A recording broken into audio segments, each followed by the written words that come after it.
इसी बात की तकाजा मैं आप सबको नमन करते हुए ये बात कहना चाहता हूँ कि आज बाबा साहब की जयंती के उपलक्ष्य में ये हमारी सभा है, कार्यक्रम है।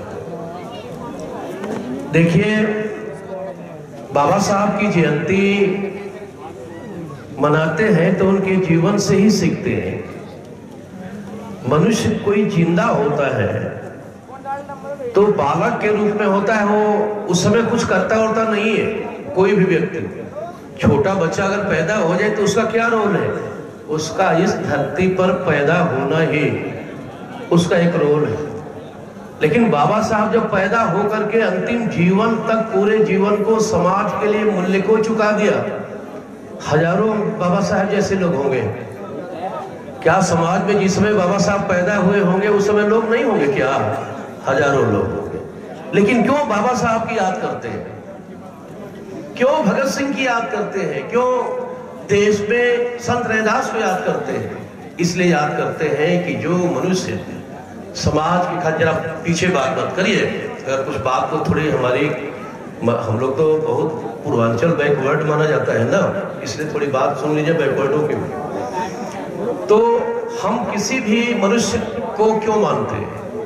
इसलिए कि जो मनुष्य समाज की खातिर अपने जीवन को समझौता नहीं करते बल्कि अधिकार की खातिर अपने जीवन को मिटा देते हैं, उसे ही महामानव कहते हैं।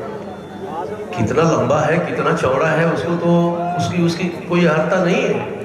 मनुष्य की अर्हता इसलिए है कि मनुष्य जीवों में सबसे उसकी ऊंची पराकाष्ठा है और सामाजिक विकास में एक अकूत योगदान है, इसीलिए वो महामानव है। बाबा साहब जिस तरीके से उन्होंने पूरे दुनिया में, जब आप बात करते हैं सिंबल ऑफ नॉलेज, अमेरिका से लेके कैलिफोर्निया से लेके लंदन तक सब जगह आप कहते हैं कि सिंबल ऑफ नॉलेज, उसके पीछे कितना क्या है आपको महसूस होता है? मैं समझता हूं कि वो तो मुझे गर्व महसूस होता है कि एक ऐसे समाज का व्यक्ति जो अंतेजी रहा, जो समाज में व्यक्ति कहलाने के लायक नहीं रहा, वो व्यक्ति दुनिया के अंदर सिंबल ऑफ नॉलेज के रूप में देखा जाए तो यह बहुत ही समाज के लिए, भारतीय समाज के लिए एक सुनहरा चांस है। यही नहीं, बाबा साहब जब पढ़ रहे थे उनको बुकर्स की उपाधि मिली थी, जिसमें बाबा साहब की मान्यता इब्राहिम लिंकन से लेके रूसो बाल्टियर की श्रेणी में गिने जाते रहे। क्यों गिने जाते रहे? इसलिए गिने जाते रहे कि वो दुनिया स्तर पर, ग्लोबल स्तर पर एक विचार रखते थे। दुनिया की मुक्ति में उनका एक विचार था, इसलिए दुनिया स्तर पर आप सिंबल ऑफ नॉलेज की संज्ञा देते थे। समय बहुत कम है, लेकिन मैं ये जानता हूं हर वक्त समय कम है आपको, कभी आपको समय नहीं है, क्योंकि जो क्लास की चर्चा है वो खत्म हो गई। किसी को 2 मिनट भाषण सुनने का वक्त नहीं, बड़ा जल्दी में जाना है वहां। लेकिन कोई मनुष्य अगर सुनेगा नहीं किसी की और वो सुनाएगा नहीं तो कभी भी शिक्षित नहीं हो सकता। बैकावरी एंडपेज कहते हैं जो मनुष्य, ये शिक्षा सीखने सिखाने की प्रक्रिया है। अगर हम सुनेंगे नहीं, सुनाएंगे नहीं तो हम शिक्षित हो ही नहीं सकते। किसी बात को रट लेना वो शिक्षित नहीं होता। कांट बोला है, कांट दार्शनिक है, वो कहता है कि दुनिया के अंदर गणित पढ़ के गणितज्ञ नहीं हो सकते, साइंस पढ़ करके गैलीलियो नहीं बन सकते, लेकिन तुम तर्क करके, अगर तर्क की कसौटी पर तुम सच्ची चीज को निकाल सको तो गैलीलियो बन सकते हो। बाबा साहब क्या किए? बाबा साहब ने अपने पूरी जीवन भर एक ऐसा समाज जो अंतेजी के रूप में मौजूद था, जिसको मनुष्य की श्रेणी में कहलाने का हक नहीं था, उसी के हक के लिए भारतीय नेतृत्व और साम्राज्यवादी ब्रिटिश हुकूमत के खिलाफ लड़ते रहे। यही नहीं, गांधी जी के साथ क्यों छूट गया? गांधी जी भी मुक्ति चाहते थे, लेकिन what Gandhi and Congress done to untouchability, एक किताब लेकर के गांधी जी का साथ छोड़ दिया। किस आधार पर? यही बात मैं आपको, वो बहन बोल रही थी राम राम, क्यों छोड़ दिया? उसमें एक शब्द का राज छिपा हुआ है। उन्होंने कहा गांधी जी भी, वो तो हरिजन स्वयं सेवक बना करके आंदोलन चला रहे, लेकिन बाबा साहब ने गांधी जी के साथ एक प्रश्न रख दिया, क्या ये गांधी जी, मैं चाहता हूं कि अगड़ों के बराबर अगर हमारे देश के दलित और शोषित उनके सामने खड़े होकर बात करेंगे तब मैं आपके साथ रहूंगा, वरना आपके साथ नहीं रहूंगा। तब गांधी जी ने स्वीकार नहीं किया, तब इस्तीफा देकर what Gandhi and Congress done to intellectuality लिख। तब मैं आपसे कहना चाहता हूं कि विषय जिन लोगों ने रखा है मैं उनको धन्यवाद देता हूं। भारतीय लोकतंत्र और भारत में बढ़ता हुआ निजीकरण किसके पक्ष में? अगर बाबा साहब के मिशन की बात किया जाए तो बाबा साहब का मिशन क्या है? मिशन और अभियान दोनों एक है। समाज में समता मूलक समाज को बनाने के लिए वो अभियान चलाया। उनका मिशन क्या है? समता मूलक समाज बनाने का। तो उन्होंने क्या क्या, कैसा संविधान का वो रखा था जो दुनिया के अंदर समता, स्वतंत्रता, बंधुत्व के आधार पर दुनिया में जो फ्रांस की क्रांति से पैदा हो और दुनिया के अंदर एक गैर बराबरी से बराबरी की ओर सरकार समाज को कायम करने के लिए जो संघर्ष करते रहे, समता मूलक समाज बनाने के लिए, वो बाबा साहब का ही स्ट्रगल है। वही उनका मूल, जिसमें उन्होंने कहा कि हम देश के अंदर, उन्होंने आगरा में एक भाषण देते हुए उन्होंने कहा था कि मेरी जिंदगी के 3 वसूल है। एक वसूल है कि मैं हर घर में दलितों, शोषितों में शिक्षा का प्रवाह करना चाहता हूँ। दूसरा वसूल उन्होंने बताया कि हम समाज के अंदर, वो उन्होंने कहा कि हम समाज के अंदर भूमि को हम एक समान वितरण करना चाहते हैं और नौकरी में प्रतिनिधित्व, उन्होंने ये प्रश्न उठाया था। लेकिन आपसे मैं ये कहना चाहता हूँ कि आज समाज के अंदर, तो मैं आप लोगों से अब कुछ ही बात करना चाहता हूँ। बाबा साहब का मिशन, मैं ये चर्चा कर रहा था कि मिशन क्या है। बाबा साहब का मिशन राष्ट्रीयकरण का। राष्ट्रीयकरण के लिए वो चाहते थे कि देश में जितने भी संपत्ति है वो सभी संपत्ति का राष्ट्रीयकरण होना चाहिए। इन्होंने स्टेट इकोनॉमिक पॉलिसी की बात किया, उन्होंने राज्य समाजवाद की बात किया। हमारा ये आपसे कहना है कि हम लोगों का काम क्या है। आज अगर एक बात है कि संविधान खतरे में है, हम अपने नेताओं से मैं पूछना चाहता हूँ। जब मैं कहता हूँ, एक बार गोरखपुर विश्वविद्यालय में गया था बोलने के लिए, तो मैंने कहा कि हमारे सुरक्षा में तो एक भी पुलिस नहीं है, लेकिन देश के संविधान की सुरक्षा के लिए 500 से ऊपर एमपी हैं जो शपथ खा के गए हैं। पूरे देश के संविधान पीठ में स्टेट के जितनी विधानसभा के लोग हैं सब शपथ खा के गए हैं। हमारे लोग सत्ता पक्ष में लोग भी कहते हैं कि संविधान खतरे में है, आप भी कह रहे हैं संविधान खतरे में है। मैंने अपने हाथों में संविधान बचाओ की किताब ले लिया। पूरा देश की जनता, पूरे देश के नेता संविधान को बचाने चले। किताब है संविधान की। मैं आपसे पूछना चाहता हूं राखी जी, कैसे संविधान खतरे में है जब देश के अंदर इतनी बड़े पूरे विधानसभा के तमाम जो है पार्लियामेंट में और विधानसभा बैठे हुए लोग संविधान की रक्षा कर रहे हैं। जरा सा 2 मिनट आप चिंता मत करिए, जब बुलाए हैं बलिया से तो थोड़ा बात रखने दीजिए। मजाक थोड़े नहीं बात रखना, केवल ऐसे बात करेंगे।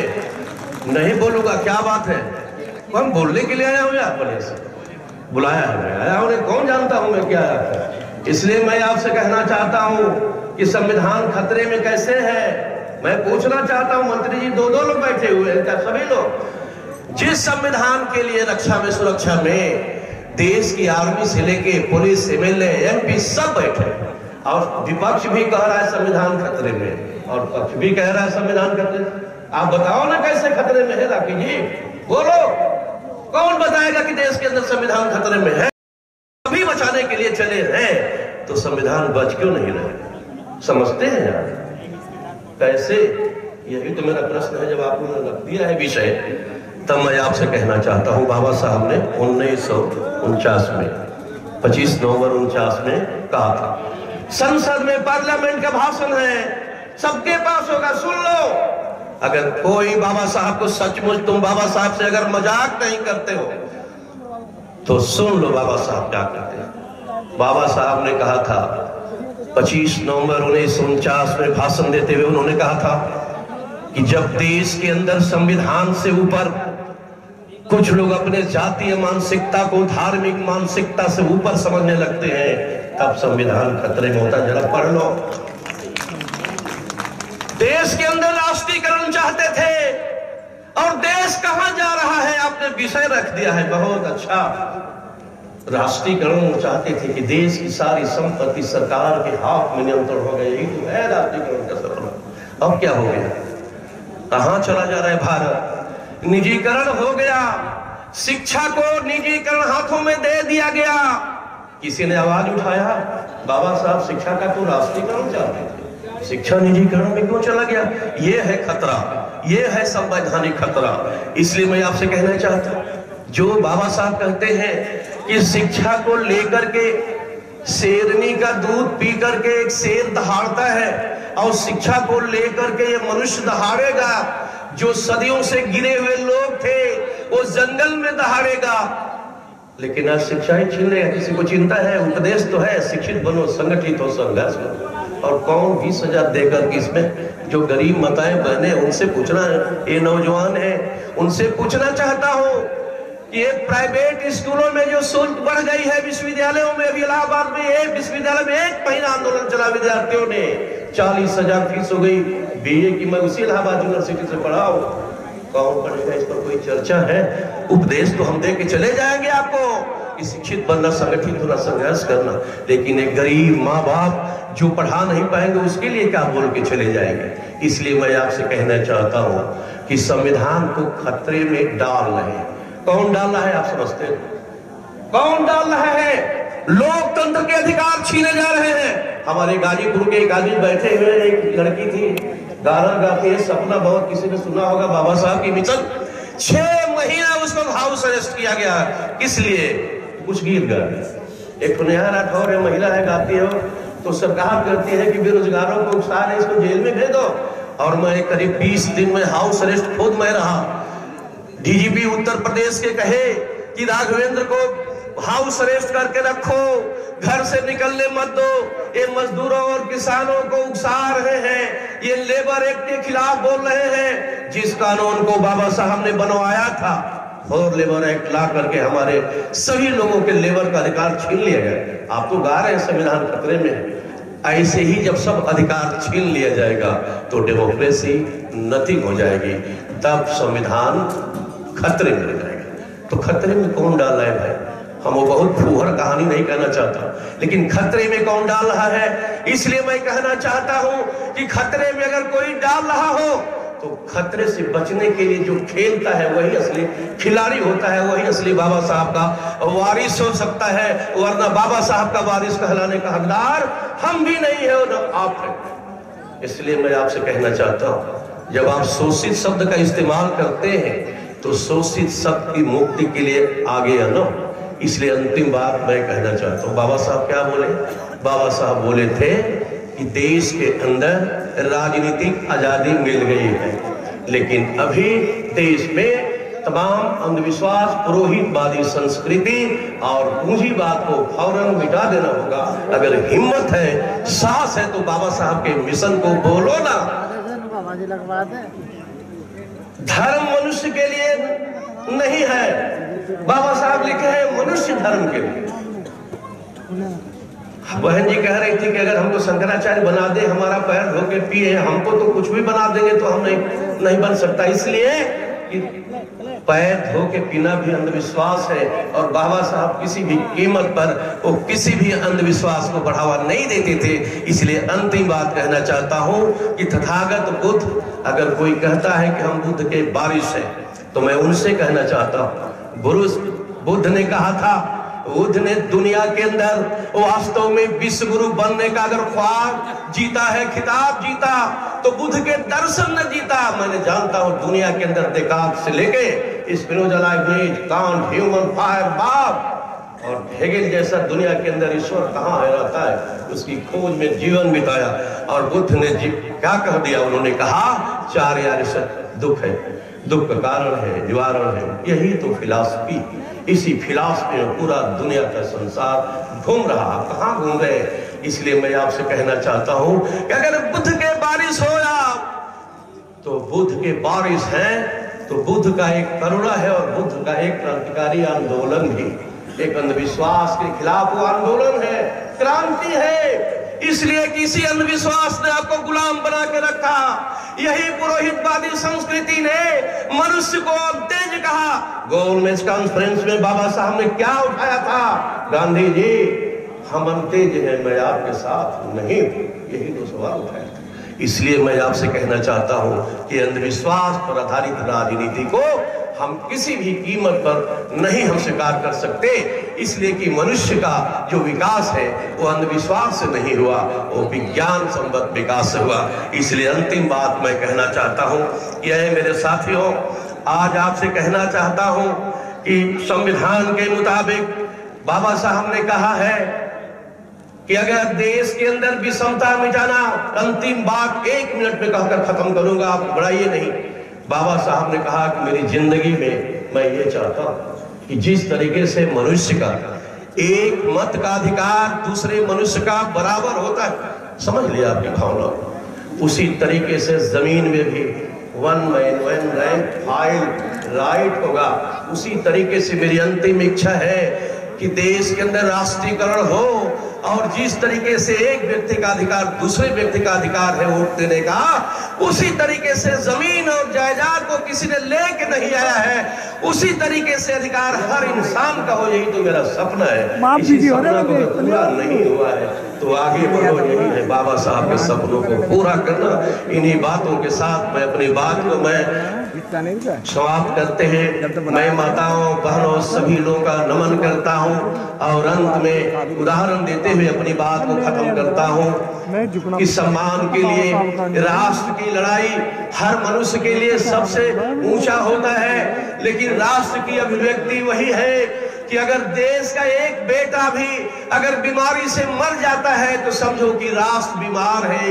एक अगर बेटा भूख से तड़प के मर जाता है तो समझो कि राष्ट्र भूखा सो रहा है। इन्हीं बातों के साथ मैं शहीद आजम भगत सिंह को बाबा साहब के साथ जोड़ते हुए, उन्होंने यही कहा था, ऐ देश के नौजवानों, मैं तुमसे कहना चाहता हूं, इतनी छोटी उम्र में मैं फांसी पर चढ़ जाऊंगा, लेकिन उसे डर नहीं है। लेकिन याद रखना, अगर गोरे जा रहे हैं तो लुटेरे आने वाले हैं, सावधान हो जाना। मेरी अंतिम इच्छा है देश के दलितों शोषितों की मुक्ति के लिए मैं फांसी पर चढ़ रहा हूं। आशा है एक दिन दलित और शोषित मेहनत कश वर्ग का राज कायम होगा। इन्हीं बातों को कहते हुए अपनी मैं बात को समाप्त करता हूं। मेरी बात से आपको चोट लग गया हो या कुछ दर्द हुआ हो तो निश्चित रूप से मैं क्षमा प्रार्थी हूं। इनकलाब जिंदाबाद, जय भीम, जय भारत। बलिया एक भारत के सरजमीन